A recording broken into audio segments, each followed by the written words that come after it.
it's Lindsay, and I'm so excited. I have an awesome update today. I just got back from BEA and BookCon in New York. I got some amazing ARCs. I met Saba Tahir and Lainey Taylor and Cassandra Clare, and it was just so amazing and incredible. Like, just kidding, I didn't even go. On a serious note, today I'm going to be talking about my top 5 formative reads that kind of shaped my reading life. All of these books have such a special place in my heart. I love them all so dearly. They not only are really kind of, fun and enjoyable experiences I had through childhood and into adolescence, but they actually have made me who I am today, like the person I am, and also the writer that I am. So I'm really excited to share them with you. So the first series that I'm going to mention is the series that started it all, and that is the Junie B. Jones. Ooh, oh no, this is going to be bad. The Junie B. Jones series by Barbara Parks. I'm just gonna hold up the first one because that might be a little bit easier. These are adorable little chapter books about a little girl named Junie B. Jones who gets up to absolutely no good, and she goes on a whole bunch of shenanigans with her family and in her kindergarten class. And they're little chapter books. They're usually around 100 pages. So, as a kid, it was a big deal to read through one of these, but now when I reread the series, I can get through like a couple a day, and it's so fun to look back on these. They're so funny, and I still crack up laughing reading some of these parts. But these books are just so important to me because when I was a little girl, I wasn't, you don't start out as a reader, you have to be molded as a reader.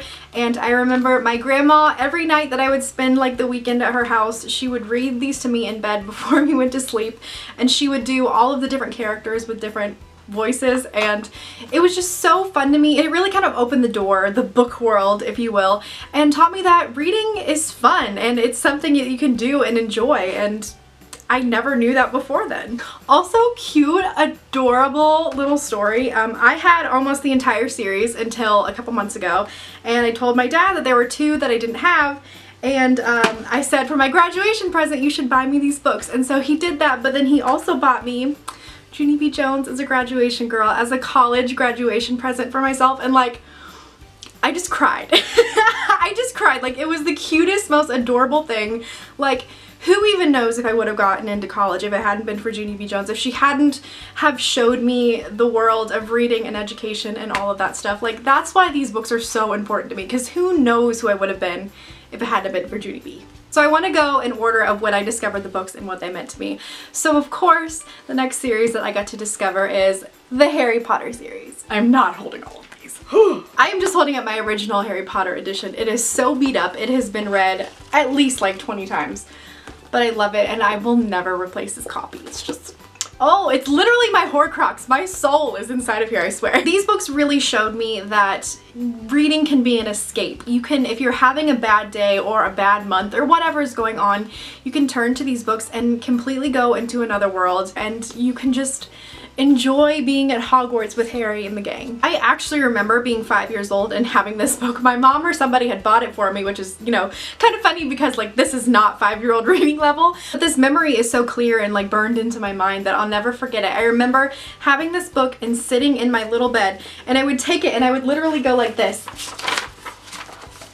And I would flip through the chapters, and it would take like maybe 2 minutes, and then I would run into my mom's bedroom and be like, Mom, I finished chapter 16, and she'd be like, okay, Lindsay, like, all right. But it just, I mean, even though I couldn't actually read it and I couldn't actually follow or probably even get through some of the words, I just remember wanting to be in this so bad. I think that was right around the time the first movie was coming out, so I was hyped and I was ready to be like a little witch and go to Hogwarts myself, and I was just so excited to be part of the world even though I couldn't read.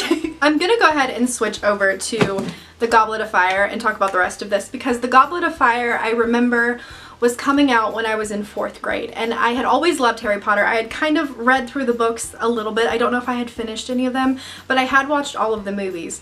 I think maybe only the first or the second one was released when the Goblet of Fire book came out. And I remember every summer me and my cousin would go to my grandparents' house and spend a week there, and my cousin Ellie had come down and she had the Goblet of Fire, and she was like, this was just released, it's so good, you gotta read it. So of course I had my grandpa take me out and re-buy me the 1 through 4 Harry Potter books. And as a 10-year-old little girl, I read through the first Harry Potter books in a week, like the first 4. And it was just the most magical experience. Again, it's one of those things that's just like ingrained in my mind. I'll never forget sitting on their little patio in the sun, drinking lemonade and just devouring these books. Then of course, you know, as I got older and the 6th and 7th book came out, I remember going to the midnight releases and just all of the fun with my friends in high school and doing these things together and bonding over literature, which is so crazy and out there, but it was a real thing and it was such a huge part of my life. So these books are definitely formative. Again, not only in my reading life, but in who I am as a person. Lindsay, you are not gonna cry talking about Harry Potter.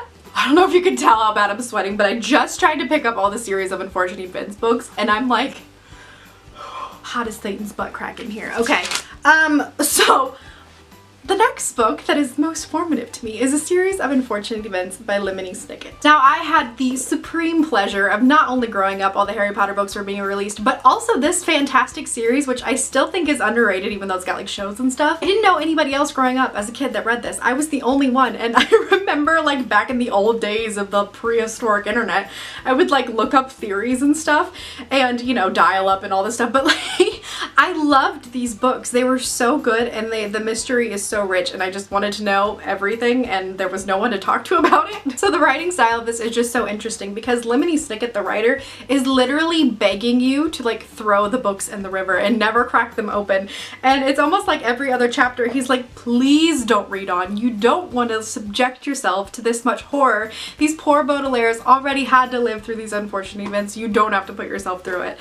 And I mean, like, if anything's gonna make me read more, it's telling me not to read it, right? I just remember following these releases and as soon as the next one came out, I would be like, Grandma, take me to the bookstore. I have to buy the next series of Unfortunate Events book.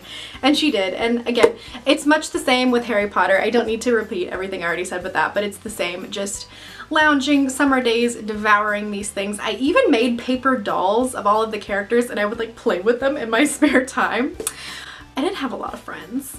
So, but I think if these books taught me anything, it is that reading is absolutely addictive. Like, these are like chips. You can't just read one. They're so tiny and they're so short that you just rip through them and then you're like, but where's the next one?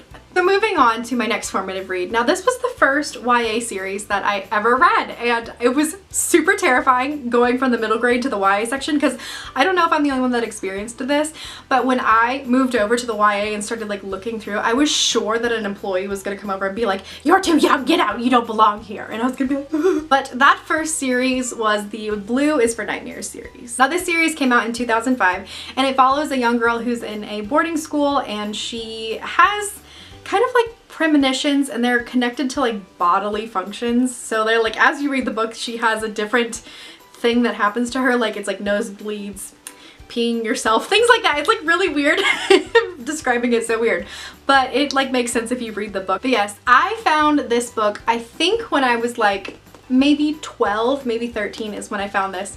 And it was so good. And I found it like incredibly relatable because I had never read anything about a protagonist that was my age as I was changing and kind of transforming into a, you know, a teenager. So reading about that was something I had never experienced before. This book is also super funny because it is the first book I ever read with like a curse word in it. And it wasn't like, you know, the S word or the P word or something like that. It was like the straight up F word. And I was reading it as a 12-year-old and I was like, and if you're looking for some like, you know, older fashioned YA that's really witchy, check these out, they're pretty good. And the last formative read that I have to talk about is just, it has my soul in so many ways.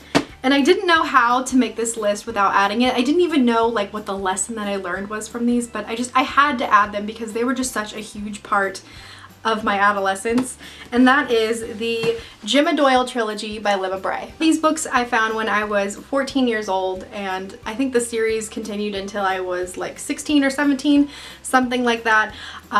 But I absolutely fell in love with these. I always loved historical fiction as a kid. It's kind of funny because I've kind of grown out of that, but I always loved fantasy, and this is a mix of fantasy and historical fiction. I really think this is kind of like an extension of the last category where I found out that reading can be relatable, because I just found Gemma so incredibly relatable as a 14-year-old girl. She's trying to find out who she is and how she fits in the world, and she's not quite sure like what her morals are yet or what her standards are, and that's okay because she's a teenager and she's finding that out.